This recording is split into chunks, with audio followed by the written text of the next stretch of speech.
প্ৰায় ২৬ কিলোমিটাৰ পথ ঘূৰিলোঁ আৰু নাজিৰাবাসী ৰাইজে যি মৰম আদৰ দেখুৱালে তাৰ বাবে নাজিৰাবাসী ৰাইজক মই ধন্যবাদ জনাইছোঁ।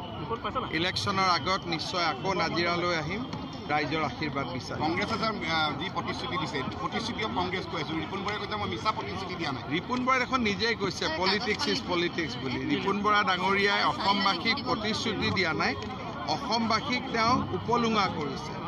আৰু মই জীৱনত এনেকুৱা ৰাজনীতি কৰা মানুহ দেখা নাই যে প্ৰতিশ্ৰুতি দিয়াৰ আগতে প্ৰতিশ্ৰুতিখিনি পলিটিক্স বুলি কৈ লৈছে।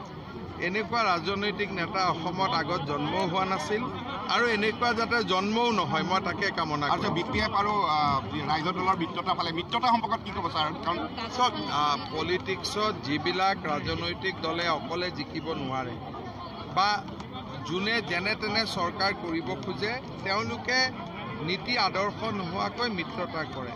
কিন্তু অসমৰ লোক ৰাজনৈতিকভাৱে ইমানে পৰিপক্ক যে সুস্থ সিদ্ধান্ত ল'ব অসমবাসী ৰাইজে জানে আৰু সুস্থ সিদ্ধান্তই অসমবাসী ৰাইজে ল'ব। ৰাস্তা আপুনি যেনেধৰণে কথা দিছিল তেনেধৰণে আপুনি ৰাস্তা বনালে, ইয়াৰ পিছত আৰু কেনেধৰণে উন্নয়ন আৰু অলপ ৰাস্তাৰ কাম কৰিবলগীয়া আছে। মই এতিয়ালৈকে প্ৰায় 100 কোটি টকা মই নাজিৰাত প্ৰথমবাৰ অহাৰ পিছত চৰকাৰৰ ফালৰ পৰা আমি দিছোঁ। আৰু কিছু মূল ৰাস্তা আছে, মই চেষ্টা কৰোঁ কিমান দূৰ কৰিব পাৰোঁ। ২৬ কিলোমিটাৰ আপুনি চাইকেল চলালে আৰু চাইকেল চলোৱাৰ সময়খিনিত আপোনাৰ ৰাস্তাৰ দুয়োকাষে যথেষ্ট সংখ্যক লোকে আপোনাক আবাল বৃদ্ধবনিতা মই দেখিছোঁ কঁকাল পৰা আইতা ককা ওলাই আপোনাক আশীৰ্বাদ দিছে। কি অনুভৱ? আৰু এতিয়াও কিন্তু আপোনাৰ মুখত ভাগৰৰ চিন নাই, কোনো ক্লান্তিৰ চিন নাই, কি ক'ব? অসমত য'তেই যাওঁ ৰাইজে যথেষ্ট মৰম আদৰ কৰে আৰু এই মৰম আদৰখিনিৰ কাৰণেই ৰাইজৰ কাৰণে কাম কৰাৰ প্ৰেৰণা পাওঁ।